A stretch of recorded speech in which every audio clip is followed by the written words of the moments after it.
Hey everyone, Warwick's here. So happy 11.1. We're back with our second monk guide. Again, we go in alphabetical order when I make these. So today we're doing Mistweaver Monk.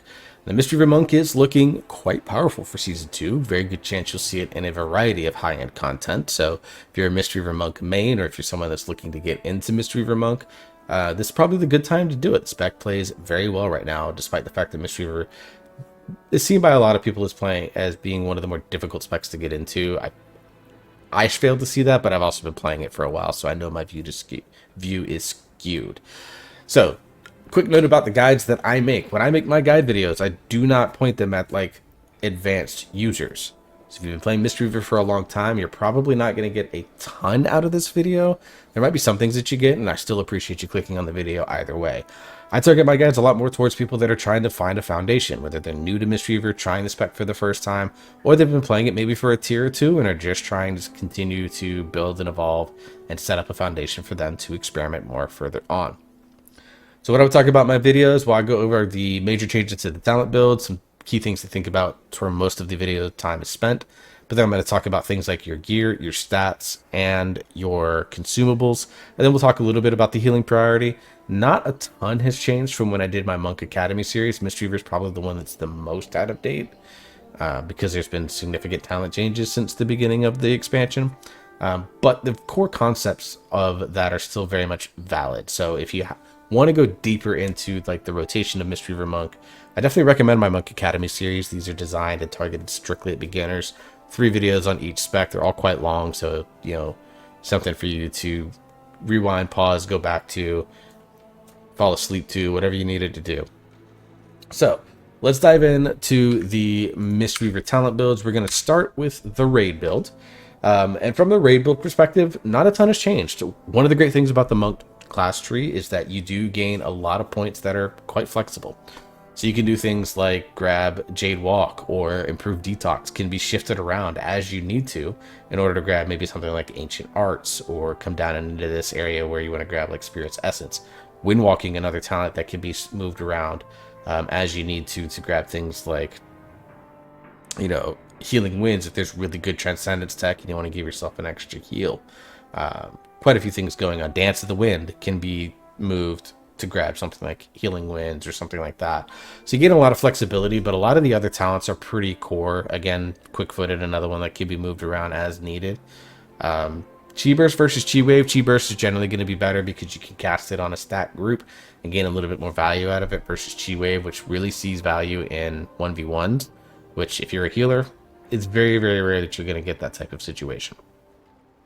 So for the class tree, not a ton has changed. Like, you get to move the points around that you get to move around. You can make it by fight. You can make it comfort, whatever you need on that front. Over in the class tree, there have been a few changes that have happened since the initial. We now have the addition of Rushing Wind Kick, which has become quite potent in a raid situation. Some other things to make note of. We are playing now Jade Bond versus Gift of the Celestials as we have for Season 1. Jade Bond has a lot more value. Some other small changes, something like Yu'lon's Whisper is actually quite good as a bonus heal. Now, this is a flex point. You can use it for self-survivability in Healing Elixir. You can go grab something like Focus Thunder to give you 2 charges of Thunder Focus T. I don't see that as a very powerful one. There is some thought that you could run Jade Empowerment for some single target damage, or you can pull the point out of this and a couple of other places to grab Shaylin's Gift. There's a single target build for Shaylin's Gift that worked really well with the new talent, Emperor's Favor. We'll talk about that in just a second. Not a whole lot because I don't think it's generally going to be more powerful.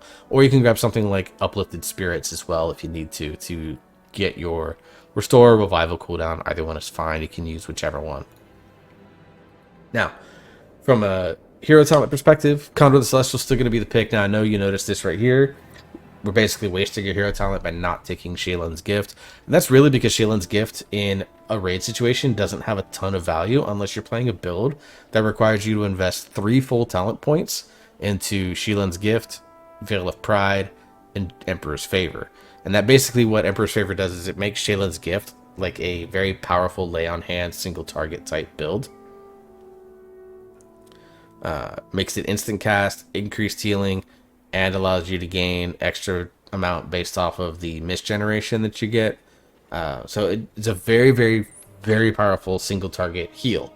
Um, there might be fights where that is going to be valuable. It's going to depend on what the tank busters look like as you get into higher and higher content. Um, so there's a ability to grab that.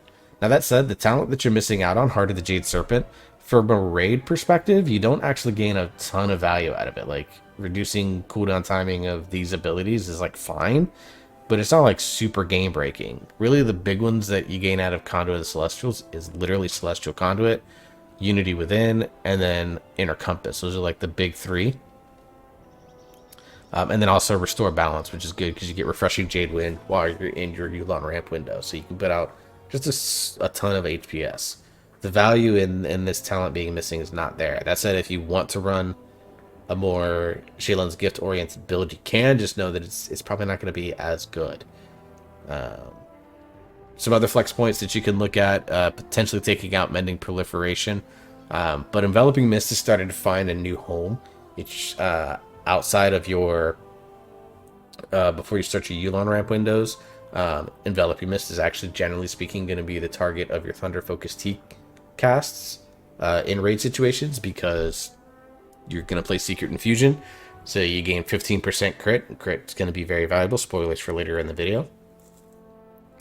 Whereas Renewing Mist gives you a lot of value out of haste, which is going to be good for your Yulon ramp windows and the way that you play Yulon.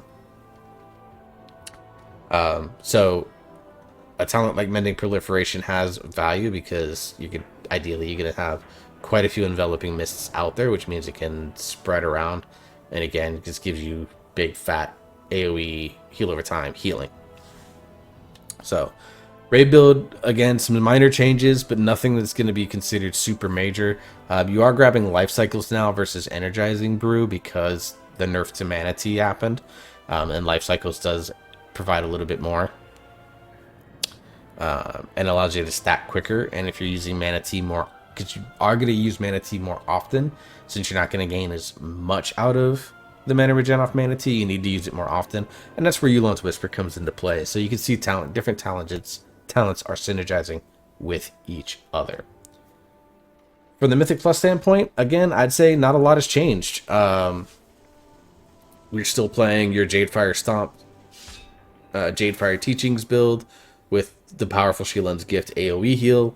Chi-Ji the Red Crane, even though it got buffed, it's still going to be good there. Some talent points that you can screw around with. Again, you can grab Life Cycles versus Energizing Brew, but in Mythic Plus, when you don't necessarily have the same amount of time to channel your Mana Tea to regen mana, Energizing Brew is going to gain a little bit more value. So overall, like, the build really hasn't changed for Mythic Plus a ton. Some points that you could potentially move around is you can oh, this is another one that you could switch out. Chi Harmony is here, but you can also grab Lotus Infusion. I think both are fine. Just kind of depends on what you want to play. Both are somewhat passive, though, so kind of pick whatever you want. If you want to grab Healing Elixir, the best place that you're going to want to trade out that talent point is probably going to be snatching a point out of Mistrap to go grab it. It's a steep cost, though, so you do have to be mindful of it. From a hero talent perspective, actually, both hero talents are good. Conduit of the Celestials does offer a lot more safety because it is a very powerful healing cooldown. So if you are in content that you're not comfortable with, or you're with the pug groups, Celestial Conduit is going to be probably a safer pick. But for the large portion of players, especially in coordinated groups, we saw this towards the end of last season, Master of Harmony just starts to have a lot of shine. It makes playing it a little bit more complicated, but it does have higher damage output potential while having slightly lower healing output potential. Now I've got to get used to it. I played Conduit almost exclusively last patch, so this is going to be an adjustment period for me. But the power of this really lies in Coalescence, where you're going to be able to gain more damage to your targets or more healing on the targets that it heals. And so Coalescence just provides a lot to this spec. And you proc it using off of Thunder Focus Tea. So, which is an ability that you use quite often. So, you can play either one in Mythic Plus. If you're min-maxing in any sort of way, Master of Harmony is going to be better if you want to play it safe. Conjure the Celestials, a perfectly fine choice for Mythic Plus. All right, let's quickly talk about your best in slot gear. Now, when it comes to gear, we're going to talk mostly about trinkets that you want to chase, your Siren Isle ring, and weapons. So let's first off start off with the Siren Isle ring. Now, I did this because I was recording off of my Brewmaster video. The only change that you're going to make here is instead of Thunderlord's Crackling Citrine, you're going to use Starbringers. And instead of Fathom Dwellers, you're going to go ahead and grab Mariner's Hallowed Citrine, which gives you just a little bit more free healing. I'm going to use that kind of in both cases for both Raid. For Mythic Plus, Fathom Dwellers does offer some value, but for Raid, you want to grab Mariners. So, other than that, you're going to play kind of the same gems that you played last season. Not much has changed. So if you have your circlet and you haven't gotten it to 658, go get it to 658. You're probably going to be using it a majority, if not the entire season. Alright, let's look at weapons options to start. So, from a weapon option standpoint, generally speaking, we're looking at main hand, offhand. And so, the best weapon actually comes right off the first boss. So it's going to be very obtainable. And that's this Blast Furious Machete, which, you know, word family is etched into its hilt. So we love ourselves a Fast and the Furious reference. It looks cool. So definitely a one that I'm going to be chasing once all my casters get theirs. So Crit Haste has the stats that we really like. Spoiler alert, we like Crit Haste now instead of Haste first. And then for an offhand, your best one is going to come out of actually Cinder Brometery. So we're going to grab Dungeons here, and that is Vessel of the Beverage. So when you look at that, obviously, got our little stein. Red matches the one, so Vessel of the Beverage again, crit versatility, so there's not a lot of good ones. You can also use this as an opportunity to craft the offhand. Grab your Inscriptionist friend and do a haste crit offhand. That's also going to be a viable option in the crafted slot. But because of your crafted gear, the Binding of Binding is going to be really good as a embellishment. And it gives haste first, so it does pretty solid work. So it gives them secondary stats and stuff like that. So jewel crafting is going to be there, and then things like the Consecrated Cloak will also be there. So like crafting perspective, you're going to want to basically grab probably the Binding of Binding and your Sire Circlet, which means that your rings are pretty much locked in. But if you have an extra slot, an extra gap, grabbing the Inscription one is probably not going to be a bad option. When it comes to trinkets, there are a couple of trinkets that we want to go look at, but the main one that I think you're going to want to shoot for comes off of Sprocket Monger Lock and Stock, and that is the Mr. Pick Me Up. Obviously, main stat on equip, which is never a bad thing. And then the equip effect on this basically jumps between healing, does really good healing to your enemies, and then if you overheal them, it radiates to nearby enemies over 1.5 seconds, dealing a little bit of nature damage. So it offers healing, it offers a little bit of DPS. It's quite simply the best healer trinket, and I don't think there's one that's really going to compete. Like, you're going to want to go grab this. Now, it is in the middle of the raid, obviously, boss number 5, probably for a lot of people. So, depending on how far your progression is, can you get this at Myth Track? Potentially, depending on your guild. But if you can't get this higher than Hero Track, there are potential for other trinkets to end up outscaling it, especially if you're getting into like 10s in the Mythic Plus realm. But if you can go grab this, I think it's just going to do more HPS than any trinket, even at a hero level. It's potentially something like the Spymaster's Web of this one, where even a LFR Spymaster's was doing better than some hero and myth track trinkets. I think Mr. Pick Me Up has the same potential where even at a normal or heroic version, it's still going to be better than almost every other trinket on the market. Another one here, this is going to be one that pretty much everyone chases, and that is I have Kazan or I have Kezin, and a lot of it has to do with the fact that you gain main stat while you're in combat, and then once you get the full empower, you do a little bit of damage or healing some allies. Very powerful trinket. Mastery, not the greatest stat that we want to look for, but the equip effect is so damn powerful that you're going to want it. But you're basically going to be competing with every spec that likes mastery, which the way that Blizzard has designed classes this expansion is a majority of them. So it's going to be a highly competitive trinket. Also comes off the last boss. So again, if you're looking to maximize your gear and get it myth track, this might be a target for the Dinars when they come in the 0.5 patch. But if you can get it before then, great. If not, again, I think a hero track version of it is probably going to be really good. But again, it's going to be a highly competitive trinket. And then a couple of dungeon trinkets that are going to be really good. Let's start with the one here out of Priory of the Sacred Flame, and that is going to be Signet of the Priory. This is the non-use trinket, which gives you highest secondary stat. Ideally, that's going to be haste. And then it gives the rest of your party also some haste for 20 seconds when you use it on a 2-minute cooldown.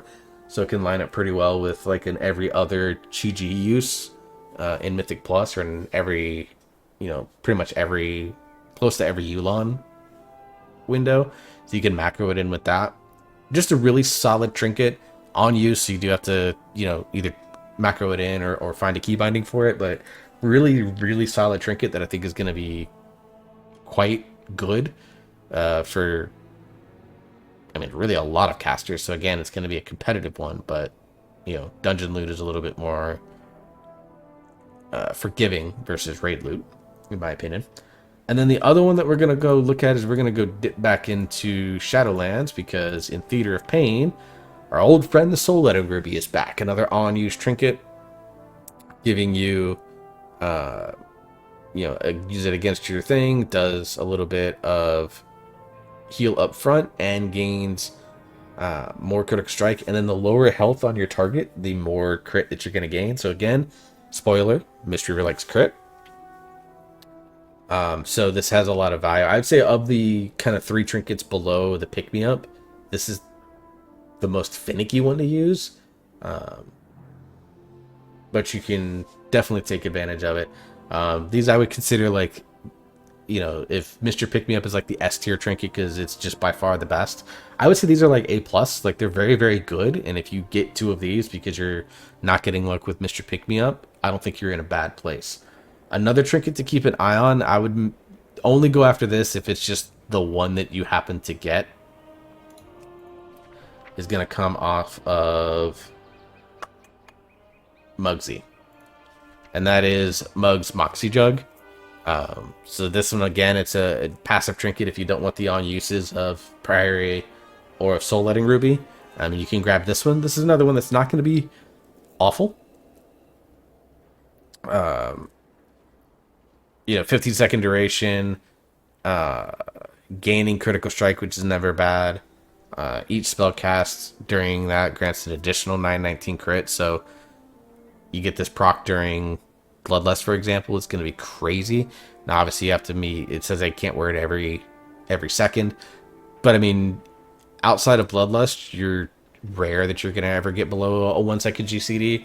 So another, again, really solid trinket, but again, comes off the penultimate boss. Going to be kind of a tough one to get, and if there's any DPS specs that like crit, right off the top of my head, I think like Devastation Evoker, I think likes crit. Another Haste Mastery. Demonology Warlock likes crit, I know that. I think a couple of the maid specs like crit. So there's potential for this to be somewhat competitive, but if you can get your hands on it, not a bad trinket to have either. Alright, let's go ahead and talk about stats. I've spoiled it enough times. Windwalker in Mistweaver in Season 1 was a heavy Haste Mastery setup. Now we're looking at Haste Crit being our most valuable stats here. Just some of the way things have changed. This is kind of normal. Mistweaver last season, in Season 1 of Dragonflight, was Haste Verse, and then we became Haste Crit specs over time. So this is just something that's kind of become a little bit normal for Mistweaver. That said, versatility is still not bad. So if you gain like a haste first piece, that's a significant on level jump, grab it. Don't pass up that type of upgrade. Mastery is kind of a stat that, again, if we can avoid it at all costs, we don't necessarily want to completely avoid it.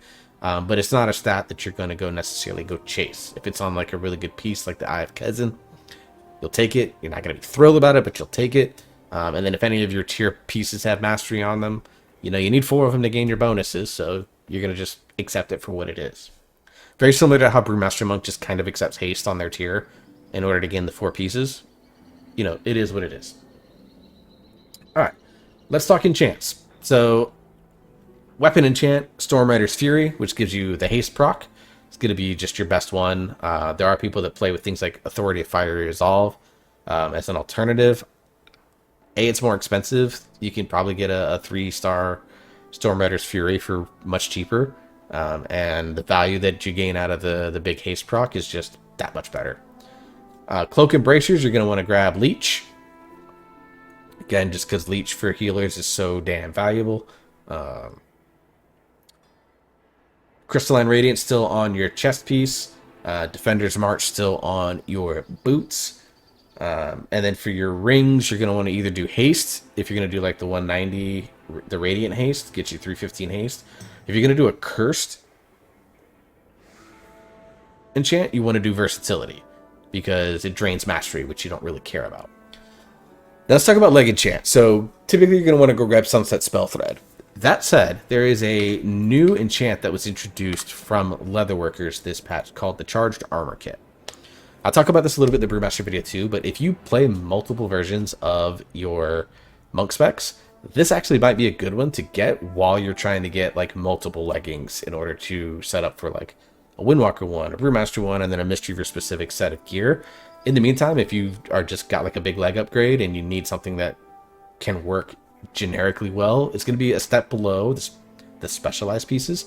This Charged Armor Kit is good because you're getting 711 to all primary stats and stamina. That's at rank 2. At rank 3, it's 837, so about 100 less primary stat and about 90 or so less stamina. So overall, it's not going to be as good as the ones that specifically give intellect or specifically give strength and agility. But if you need one that's just kind of a one-size-fits-all, this Charged Armor Kit is actually, I think, a really good choice. Otherwise, you do want to go grab the Sunset Spell Thread or the Daybreak Spell Thread, but Sunset gives you more mana or more stamina. Daybreak gives you more mana. You just kind of play by ear, whichever one you need. Other consumables, Flask of Tempered Swiftness is still going to be your best flask of choice, giving you the haste. Again, Mistweaver loves them some haste. Obviously, mana potions, you're going to want those here. I need to restock mine. The Algaris are really good. Slumbering Soul Serums are pretty good too here. I've got a couple of those. But you have to channel it over 10 seconds, which, depending on the fight, may or may not work well. Mana Oil, you're going to want that here. Obviously, haste crit, perfect stats, exactly what Mistweaver wants, so clearly you're going to use this. Feast, you're going to want your Hardy Feast that you can get if you can get that, or like a Gestures board, which gives highest secondary stat, which generally speaking is going to be haste.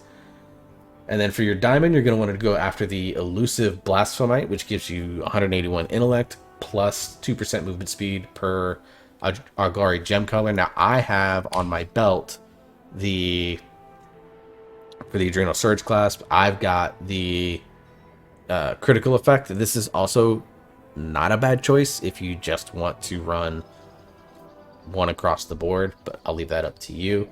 And then as far as gems go, you're going to want to grab Deadly Emeralds, which give high haste, low crit. I think I have them. I have haste first ones because season 1. Or the Quick Emeralds also work, which are the haste first ones. But Deadly Emeralds are going to be your best because you get high haste and crit. Obviously, you want those for your best stats. Have there been any major gameplay changes in Season 2 for Mistweaver Monk? Not really. It still plays pretty much the same. In Mythic Plus, you're going to want to keep your Jadefire Stomp down so that you gain the benefits of your Jadefire teachings. Thunder Focus Tea, Renewing Mist in Raid is going to be your best bet if you're going into a Yulon window. Otherwise, you're going to want to use it actually on Enveloping Mist outside of that, because you gain Buku load of crit, 15% crit, which is very, very valuable. In Mythic Plus, there are certain situations where using Rising Sun Kick would be good, because you gain the big versatility burst. If you know there's like a big damage event coming up, giving yourself that extra 15% burst just going to help you live it a little bit better and make the damage pattern smooth out quite a bit. So some very, very high value out of that. So you get really good flexibility with your Thunder Focus Tea. Beyond that, it's a lot about just maintaining your Renewing Mists, keep them on as many targets as humanly possible, Vivify, Cleave, Enveloping Mist onto a good solid target. Now, if you're playing Master of Harmony, you don't get as big a value out as Enveloping Mist, so you want to Thunder Focus Tea that as much as you can. And then use your Celestials basically when you have damage events coming up. In Mythic Plus, you do run the Jade Empowerment talent, so you want to Thunder Focus Tea a lot, even just on that, to give you the damage off of this, and it does interact with your Jade Fire teaching. So if you, like, one good thing you could do right off the start is Jade Fire Stomp to gain the buff, Thunder Focus Tea, Enveloping Mist your tank, because that'll also apply potentially Renewing Mist, and then Crackling Jade Lightning the whole pack, so that you gain like big group healing during like a big damage event, either right after or even during. So really good flexible healing profile for that. But really, if you played Mistweaver in Season 1, it's going to play pretty much the same as Season 2. Again, the core tenets of Mistweaver Monk have not changed. Renewing Mist as many targets as possible, Vivify to Cleave Heal, give you low, like good solid Cleave Heal. Enveloping Mist is going to be useful on targets that you need to maybe pound a little bit more healing into.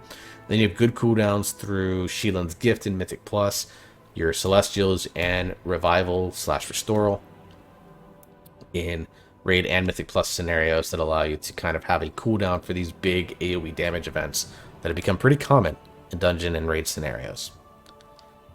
Overall, I think Mistweaver, you're going to see a lot of it. So if you're interested in playing it, like I said at the beginning of the video, now's the time to jump on board. If you have any questions about anything that you saw in this video, don't hesitate to ask them in the comments below. Remember to like, share, subscribe. If you have any friends that are looking to play Mistweaver Monk, don't hesitate to send them this video and my Monk Academy series. I would love to invest in both and have more people playing Monk. To me is better. So until the next video, I hope you're staying safe, hope you're enjoying yourself, you're having fun, you keep on gaming, and we'll see you next time.